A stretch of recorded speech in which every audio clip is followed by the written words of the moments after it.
Bugun bu oilani bor bo'lishiga, bizni umid bilan yashashimizga va hayotimizda haligacha cheksiz mehr, adolatli muhabbat va bitmas yangilik bor bo'lishiga sabab bo'lgan insonning, ustozimizning tug'ilgan kuni. Har bir inson uchun tug'ilgan kun o'zi uchun yurakka yaqin, qadrli bir kun. Ammo sizning tug'ilgan kuningiz biz uchun chinakam bayram. Chunki bugun bizning umidimiz dunyoga kelgan kun.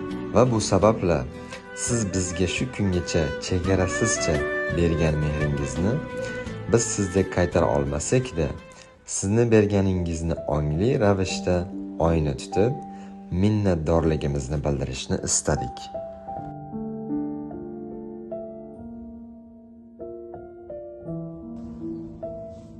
Men ustozni bir so'z bilan ta'riflaganimda, Xudoga eng sevimli, cheksiz inson deb bilaman.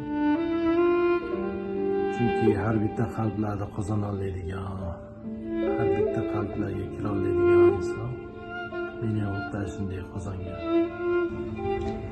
Men ustozni bir so'z bilan ta'riflaganimda, ustoz hayotimizdagi bo'shliqlarimizni to'ldiruvchi, yo'limizni yoritib beruvchi nurli sovg'a deb bilaman.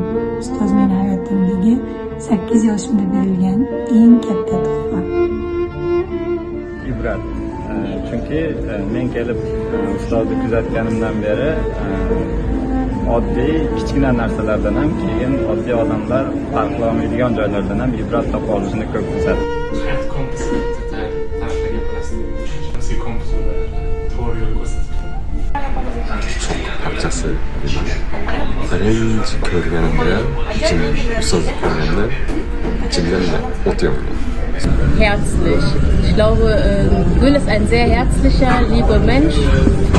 Man fühlt sich mit ihr sehr wohl.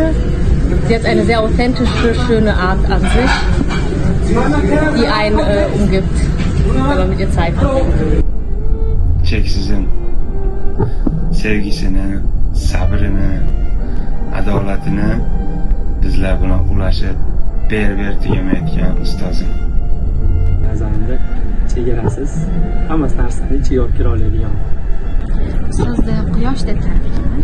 Chunki quyosh har kuni yangi kun uyg'onishiga, kun boshlanishiga sababchi bo'ladi. Ustoz ham shunga o'xshab meni qalbimni ichimda yangi umid, yangi nurlar. Ustozni birinchi ko'rishgandagi tanigan sifatingiz? Eng birinchi ko'rishganda olgan narsam odamni o'rniga qo'yib ko'rishlik.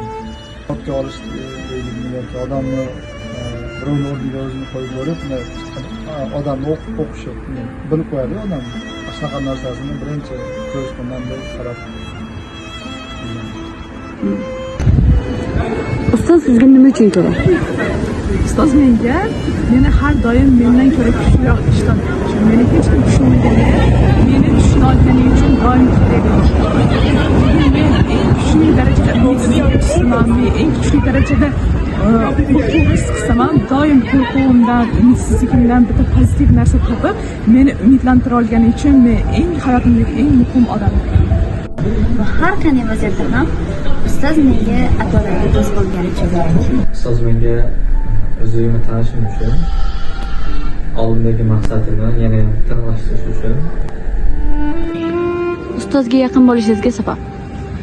Tarbiyasini olayotganim va olishda davom etayotganim. Ustozni hurmat qilishimga sabab, ustoz bizga bergan tarbiyani o'zi yashab ko'rsatayotgani va biz uni davom ettirayotganimiz.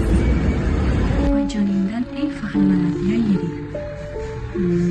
Eng faxrlanadigan joyi jonimning keng kayfiyati, keng fikr o'ylashlari va keng qarashlari. Ayniqsa jonimning harakatlariga qilsam, bugungacha bizga bergan oilani hissi, oilani qarashi, asosan oila bo'lish o'rgatgan yo'llarini shu hayotga ko'rgan yoshlarga ham o'rgatayotganini, ko'rsatayotganini eng faxrlanadigan joyi va eng yo'qlagan joyi mana shu. Also ich bin sehr stolz darauf, dass bis heute noch mein Vater, egal welche Person oder was für ein Problem die haben, dass meine Mutter genau weiß, wie und wo man dieser Person helfen muss. Das heißt, bis heute noch genau einen Weg dazu, dieser Person zum richtigen Weg zu führen hat. Was ich noch sehr respektiere bei meiner Mutter ist, wie sie Mitleid zeigen kann.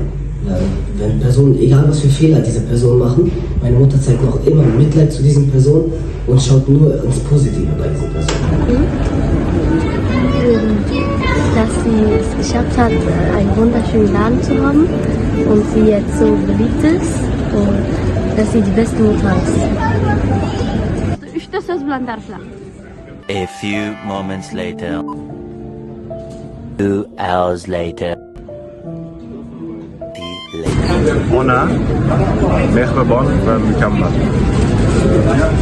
Sevgi, tabiat, kuchlik, muhabbat va onalik. Ideal inson. Birinchisi mehribon, ikkinchisi adolatli, uchinchisi g'olib. İyi kalpli, yardımcı ve karakterli. Çünkü yardım etmeyi çok seviyor. Ablama saygı duymanın en önemli sebebi.